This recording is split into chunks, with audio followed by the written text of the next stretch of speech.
Right. 1996ஆம் ஆண்டு வந்த சிக்கலின் கேள்வியை பார்த்தால் z7 x plus iy x பெரிது 0 y பெரிது 0 என்பதால் கொடுக்கப்படுகின்ற சிக்கலின் z ஆனது ஆகன் வரைபடம் ஒன்றிலே புள்ளி P யினால் வகை குறிக்கப்படுகிறது. ரைட். z ஆனது x plus iy என்று தரப்பட்டிருக்குது. அதே நேரம் x ஆனது பெரிது 0 y ஆனது பெரிது 0 என்று தரப்பட்டிருக்கு. இந்த தரவு தாரத்துக்கு காரணம் என்னென்றால் இந்த ஆள்கூட்டு தளத்துல எக்ஸும் நேர்பெருமதி வையும் நேர்பெருமதியாக உள்ள பிரதேசம் இது முதலாம் கால்வட்டம். ஆகவே நான் வரைய போற சிக்கலன் கட்டாயம் இந்த கால்வட்டத்தில் தான் எங்கேயோ இருக்க போகுது. ரைட். அது முதலாவது தரவு P-னால் வகை குறிக்கப்படுகிறது. அதே வரைபடத்தில் புள்ளி Q ஆனது வர்க்கமூலம் IZ. ரைட். புள்ளி Q ஆனது இவர் புள்ளி P ஆல் குறிக்கப்பட்டாராம். புள்ளி Qன்றவர் யார் என்றால் I வர்க்கமூலம் 3Z சொல்லப்பட்டிருக்கு. சிக்கலன்களை வகை குறிப்பின் Qவை துணிக முதலாவது விஷயம். ரைட். இப்ப இந்த ஆகன் வரைபடத்துல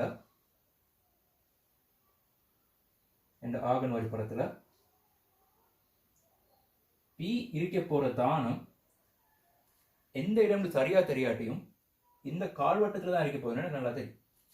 அதாவது P இந்த கால்வட்டத்தில் இருக்கும். இவர் குறிக்கிற சிக்கலன் Z ஆக இருக்கு. ரைட். ஜட்டுன்னு சொல்ற நேரம் இவருக்கு ஒரு மட்டு பெறுமதியும் காணப்படும். ரைட். உற்பத்தியிலிருந்து இந்த கோட்டு துண்டத்தின் நீளம் தான் Z மட்டாக இருக்கு. அப்ப Qன்ற புள்ளி எங்க இருக்க போறார் என்றால் Qக்கும் Pக்கும் என்ன தொடர்புன்னு பாத்தீங்கன்னா P குறிக்கிற சிக்கலன் Z ஆக இருந்தது. Q குறிக்கும் சிக்கலன் வர்க்கமூலம் 3IZ ஆக இருக்குது. அதாவது இந்த சிக்கலனுக்கு நான் Z0 ஒரு பேர் வச்சால் Z0 மட்டு பெறுமதி I வர்க்கமூலம் 3Z மட்டாக இருக்கும். அதாவது மட்டுக்களை தனித்தனியாக எனக்கு எழுதலாம். I மட்டு வர்க்கமூலம் 3 மட்டு Z மட்டு. I மட்டுன்றது 1, வர்க்கமூலம் 3 மட்டுன்றது வர்க்கமூலம் 3, இது Z மட்டு. ஆகவே வர்க்கமூலம் 3 Z மட்டுன்னு வருது. அப்ப நான் வரைய போற சிக்கலன் அதாவது Qன்ற புள்ளியில உற்பத்தியிலிருந்தான தூரம் வர்க்கமூலம் 3Z ஆக இருக்கணும். அதாவது இந்த தூரத்தின் வர்க்கமூலம் 3 மடங்காக இருக்கணும். அதே நேரம் அடுத்த தரவு I ஆல பெருக்கப்பட்டிருக்குது. என்ற சிக்கலன் I ஆல பெருக்கப்பட்டிருக்கு. தரப்பட்ட சிக்கலன் Z ஆனது I ஆல பெருக்கப்பட்டிருக்குது. ஒரு சிக்கலன் I ஆல பெருக்கிற நேரம் அந்த சிக்கலன் 90 பாகையூடாக இடஞ்சுழியாக திரும்பும். ரைட். ஒரு சிக்கலன் நான் Z ஆல பெருக்கிற நேரம் அந்த சிக்கலன் 90 பாகையூடாக இடஞ்சுழியாக திரும்பும். அப்ப இந்த சிக்கலன் இந்த கோட்டுக்கு செங்குத்தாக இங்கெங்கேயோ வரப்போகுது. ரைட். பருமன் வர்க்கமூலம் 3Z மட்டாக இருக்கும். இவர மட்டு Z மட்டாக இருந்தால் இந்த பருமன் Q குறிக்கும் சிக்கலனின் பருமன் கோட்டு துண்டத்தின் நீளம் வர்க்கமூலம் 3Z மட்டாக இருக்கும். அதே நேரம் இந்த கோடுகள் ரெண்டும் ஒன்றுக்கொன்று செங்குத்தாக காணப்படும். ரைட். Qவை துணிக. Q இந்த மாதிரி இடத்துல தான் காணப்படும். Z plus I வர்க்கமூலம் Z, Z minus I வர்க்கமூலம் 3Z. சிக்கலன்களின் முறையே R டேஷன் புள்ளிகள் வகை குறிப்பின் ஆர்குமெண்ட் வகை குறிக்கின்றன. ஆர்குமெண்ட் Z சமன் தீட்டா. ரைட். முதலாவது விஷயம் புள்ளி R குறிக்கும் சிக்கலன் யார் என்றால் Z plus I வர்க்கமூலம் 3Z. அதாவது ரெண்டு சிக்கலன்களின் கூட்டுத்தொகை. ரைட். ரெண்டு சிக்கலன்களின் கூட்டுத்தொகை. ரெண்டு சிக்கலன்களும் ஆகன் வரைபடத்துல எங்க இருப்பாங்கன்னு எனக்கு தெரியும்டால், அதாவது ரெண்டு பேருடையும் தானம் எனக்கு தெரியும்டால், இந்த ரெண்டு சிக்கலன்களையும் ரெண்டு அயற்பக்கங்களை வச்சு நான் ஒரு இணைகரத்தை பூர்த்தி செஞ்சால், ரைட், இந்த ரெண்டு சிக்கலன்களையும் உற்பத்தியையும் அயற்பக்கங்களாக வச்சு உற்பத்தியோடு இணைக்கும் கோட்டை அயற்பக்கங்களாக வச்சு ஒரு இணைகரத்தை பூர்த்தி செஞ்சால் எனக்கு தெரியாத மிச்ச மூன்றாவது பக்கம் என்ற சிக்கலன்களோட கூட்டுத்தொகையை தரும். அதாவது இந்த கோட்டை நான் இப்படி இணைச்சால், ரைட், இந்த OQ OP என்ற கோடுகளை அயற்பக்கங்களாக வச்சு நான் ஒரு இணைகரத்தை பூர்த்தி செஞ்சால் எனக்கு கிடைக்கிற மூன்றாவது உச்சி இந்த ரெண்டு சிக்கலன்களையும் கூட்டுத்தொகையை தரும். அதாவது இவர் Z சக I வர்க்கமூலம் 3Z ஆக இருப்பார். ரைட். இது ஒரு செவ்வகமாக வரும் உண்மையில். காரணம் செவ்வகமும் ஒரு இணைகரம் தான். பக்கங்கள் சமனாக இருக்கும், சமாந்தரமாக இருக்கும். சமாந்தரமாக வார நேரம் இந்த கோணங்கள்லாம் சமனாக இருக்கும். அப்போ இவர் 90, இவர் 90, இவரும் 90, இவரும் 90. இது ஒரு செவ்வகமாக கிடைக்கும் உண்மையில். Right, okay. முக்கியமாக கவனிச்சிக்க வேண்டிய விஷயங்கள், இந்த மட்டு பெறுமதியும், அதாவது இந்த கோட்டுத்துண்டத்தின் நீளமும் இந்த கோட்டுத்துண்டத்தின் நீளமும் சமனாக இருக்கும். என்ற இணைகரத்தின் எதிர்ப்பக்கங்கள் சமனாகவும் இருக்கணும், சமாந்தரமாகவும் இருக்கணும். ரைட், அடுத்து z மைனஸ் வர்க்கமூலம் 3i. இப்போ r டேஷ்ன்றவர் குறிக்கிறார் z மைனஸ் i வர்க்கமூலம் 3z. எனக்கு 2 சிக்கலன்களை கூட்ட மட்டும்தான் தெரியும், கழிக்கிறது தெரியாது. அப்போ இந்த கழித்தலை நான் எப்படி போடலாம் என்றால் z பிளஸ் சய i வர்க்கமூலம் 3z போடலாம். ரைட், z சக சய i வர்க்கமூலம் 3z சொல்லலாம். எனக்கு வர்க்கமூலம் 3z தெரியும், i வர்க்கமூலம் 3z எங்க இருக்குன்னு தெரியும். அப்ப சய i வர்க்கமூலம் 3zன்றது இந்த கோட்டு துண்டத்தை, இந்த OQன்ற கோட்டு துண்டத்தை பருமனில் சமனாகவும் திசையில் எதிராகவும் நீற்ற நேரம் இந்த கோட்டு துண்டத்தின் அதே நீளத்துக்கு சமனான நீளத்தை நான் இங்கால நீட்டினால் இந்த கோட்டு துண்டத்தை நான் Q டேஷ்னு சொல்றேன். இந்த Q டேஷ் குறிக்கும் சிக்கலன் யாராக இருப்பார் என்றால் சய i வர்க்கமூலம் 3z ஆக இருக்கும். இங்க இருந்த சிக்கலன் மறைப்பெறுமதி அங்க கிடைக்கும். இப்ப இந்த சிக்கலனையும் கூட்டினால், அதாவது இந்த z-ஐயும் சய i வர்க்கமூலம் 3z-ஐயும் கூட்டினால் திரும்பவும் நான் ஒரு இணைகரத்தை பூர்த்தி செய்ய போறேன். பூர்த்தி செஞ்சால் எனக்கு இப்படி ஒரு செவ்வகம் கிடைக்கும். இந்த செவ்வகத்துல 3வது உச்சி தான் r டேஷ் ஆக காணப்படும். r டேஷ்ன்றது இந்த சிக்கலன் z சய i வர்க்கமூலம் 3z ஆக இருக்கும். ரைட், r டேஷ் எங்க இருக்குன்னு கண்டுபிடிச்சிட்டேன். ஓகே, ஆகியவன் z சமன் தீட்டான்னு தரப்பட்டிருக்கு. அதாவது இந்த கோணம் x அச்சின் நேர்த்திசையுடன் இடஞ்சுழியாக அமைக்கும் கோணம் தீட்டா. ரைட், x அச்சின் சொல்றதை விட மெய்யச்சின் நேர்த்திசையுடன் இடஞ்சுழியாக அமைக்கும் கோணம் தீட்டா. ஆகியவன் z தீட்டான்னு தரப்பட்டிருக்கு. r என்பது கற்பனை அச்சில் கிடந்தால் தீட்டாவை காண்க. ரைட், r என்பது கற்பனை அச்சில் கிடந்தால் எனக்கு தெரியும் இது தீட்டா. ரைட், r ஆனது கற்பனை அச்சில் காணப்பட்டால், அதாவது வளமையா சொல்ற மாதிரி இந்த y அச்சில் காணப்பட்டால் இந்த மூளை விட்டமும் இவரும் அமைக்கிற கோணம் 90 சய தீட்டாவாக இருப்பார். ஒத்துக்கிறீங்களா? 90 சய தீட்டாவாக இருக்கு. அப்ப இந்த முக்கோணி OPR பார்த்தோம்னால், இந்த முக்கோணி OPRல tan 90 சய தீட்டா, இவர் 90 மைனஸ் தீட்டாவாக இருந்தால் இவர் தீட்டாவாக இருப்பார். ஏன்னா இவர் செங்கோணம். அப்ப tan தீட்டான்னு நான் போட்டால், tan தீட்டா போட்ட நேரம் அது OP இன் கீழ் RP ஆக இருக்கு, எதிர்பக்கத்தின் கீழ் அயற்பக்கம். இப்ப இந்த கோட்டு துண்டத்தின் நீளம் உண்மையில z மட்டு. ரைட், அதன் கீழ் RP நீளம் என்னன்னு பாத்தீங்கன்னா இந்த கோட்டு துண்டத்தின் நீளத்துக்கு சமனான நீளம் தான் நான் இங்கே வரைஞ்சிருப்பேன்.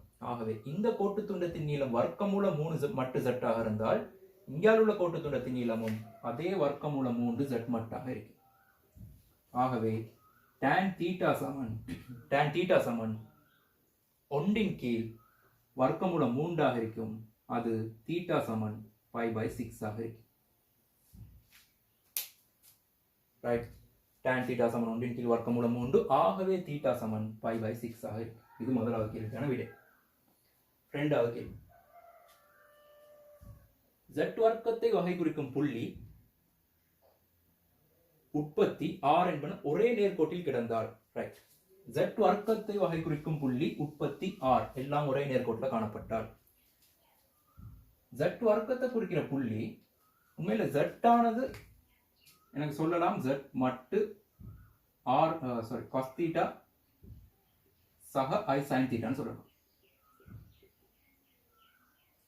ரைட், z சிக்கல் என்ன முனைவால் கூட்டு வடிவத்தில் சொன்னால் z மட்டாகவும் cos தீட்டா சக i sin தீட்டாவும் சொல்லலாம். ஆகவே z வர்க்கம்ன்றது z மட்டின் வர்க்கமாகவும் cos 2 தீட்டாவாகவும் i sin 2 தீட்டாவாகவும் காணப்படும். டி மாயுரன் தியரத்தின் படி.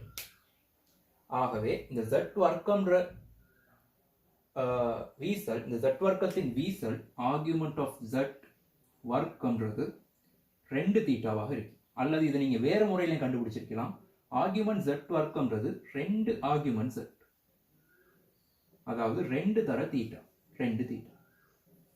ரைட். அப்ப இந்த OR இந்த z வர்க்கம் எல்லாம் ஒரே நேர்கோட்டுல காணப்பட்டால் இந்த மாதிரி ஏதோ ஒரு இடத்துல தான் இந்த z வர்க்கம் காணப்பட போகுது. z வர்க்கை குறிக்கும் புள்ளி இந்த OR கோட்டில் தான் எங்கேயோ காணப்பட போகுது. ரைட். ஒரே நேர்கோட்டில் கிடந்தால் தீட்டாவினை காண்க. ரைட். அப்ப இந்த z வர்க்கம் முழுசா அமைக்கிற கோணம், முழுசாக நேரச்சோட அமைக்கிற கோணம் 2 தீட்டான்னு எனக்கு தெரியும். அதுல எந்த மாற்றமும் இல்லை. அதே நேரம் இந்த கோடு தீட்டாவாக இருக்கும். அப்போ இங்க இருந்து இங்க வரைக்கும் தீட்டா, இந்த ZOP அமைக்கிற கோடு தீட்டாவாக இருக்குது, OR அமைக்கிற கோணம் 2 தீட்டாவாக இருக்குது. ஆகவே ROPன்றது இந்த 2 தீட்டால இருந்து இந்த தீட்டாவை கழிச்சால் இந்த கோணம் தீட்டாவாக இருக்கும். திரும்பவும் tan தீட்டா சமன், ரைட், tan தீட்டா சமன் RP இன் கீழ் OP. RPன்றது வர்க்கமூலம் 3 மட்டு z, கீழே வர்க்கமூலம் மட்டு z. ஆகவே வர்க்கமூலம் 3 விட வரும். தீட்டா சமன் π/3 என்று விட கிடைக்குது. இப்போ இரண்டாவது கணக்குக்கான விடை தீட்டா சமன் π/3. அடுத்த பாட் தீட்டாவினை காண்போம். அடுத்து கேட்டிருக்காங்க என்னென்றால் z பிளஸ் I வர்க்கமூலம் 3z இன் மட்டின் வர்க்கம் சக z மைனஸ் I வர்க்கமூலம் 3z இன் மட்டின் வர்க்கம் சமன் 8z மட்டின் வர்க்கம் என காட்டுக. ரைட், என காட்டுக. இப்ப z சக I வர்க்கமூலம் 3zன்றது யார் என்றால் இந்த OR கோட்டு துண்டத்தின் நீளமா இல்லையா? OR கோட்டு துண்டத்தின் நீளத்தின் வர்க்கம் சமன் z சக I வர்க்கமூலம் 3z இன் வர்க்கமா மட்டின் வர்க்கமா இல்ல? உற்பத்தியுடன் அந்த கோட்டு, அந்த புள்ளியை இணைக்கும் கோட்டு துண்டத்தின் நீளம் தான் அவரின் மட்டு. ரைட். அதே மாதிரி OR இன் வர்க்கம்ன்றது, ரைட், OR வர்க்கம்ன்றது R இன் வர்க்கம்ன்றது z சய I வர்க்கமூலம் 3z மட்டின் வர்க்கம். ரைட். இப்ப இவர் 2 பேரும் தான் நான் கூட்ட போறேன். கூட்டுற நேரம் எனக்கு வேறொரு தொடர்பு தேவைப்படுது. z நான் இவரோட தொடர்பு படுத்தணும். அப்ப இந்த முக்கோணம் ORP பாத்தீங்கன்னா, இது இப்போதைக்கு அழிக்கிறேன். முக்கோணம் ORP பாத்தீங்கன்னா அது ஒரு செங்கோண முக்கோணம். ரைட். முக்கோணம் ORPன்றது ஒரு செங்கோண முக்கோணம். ஆகவே OR வர்க்கம் சமன் OP வர்க்கம் சக PR வர்க்கம். ரைட். OR வர்க்கம்ன்றது எனக்கு சொல்லலாம் z சக I வர்க்கமூலம் 3z மட்டின் வர்க்கம் சமன் OP வர்க்கம்ன்றது z மட்டின் வர்க்கம் சக PR வர்க்கம்ன்றது இந்த நீளத்துக்கு சமனாக இருக்கும். வர்க்கமூலம் 3z மட்டின் வர்க்கமாக இருக்கும். ரைட். இது 3 4z மட்டின் வர்க்கம் சமன் z சக I வர்க்கமூலம் 3z முழுவதின் வர்க்கமாக இருக்கும். இதென்ற முதலாவது சமன்பாடு. இரண்டாவது முக்கோணி OPR பார்த்தால், OR'P பார்த்தால் OR' இந்த வர்க்கம் சமன் OP வர்க்கம் சக PR' வர்க்கம். OR' வர்க்கம் தான் z மைனஸ் I வர்க்கமூலம் 3z இன் வர்க்கம். OP வர்க்கம்ன்றது z மட்டின் வர்க்கம். PR' இன் வர்க்கம்ன்றது PR' பார்க்குற நேரம் நான் இந்த நீளத்துக்கு சமனான நீளத்தை இங்கே எடுத்து, அதே நேரம் இணைகரம் வரைகிற நேரம் இந்த நீளத்துக்கு சமனான நீளத்தை இங்கே வரைஞ்சிருப்பேன். ஆகவே இந்த PR' நீளமும் இந்த OQ நீளமும் ஒன்றுக்கொன்று சமனாக காணப்படும். வர்க்கமூலம் 3 மட்டு z இவரின் வர்க்கம். ரைட். இவர் சமன் 4 மட்டு z இன் வர்க்கம். இரண்டாவது சமன்பாடு. இனிமே எனக்கு படம் தேவைப்படாது.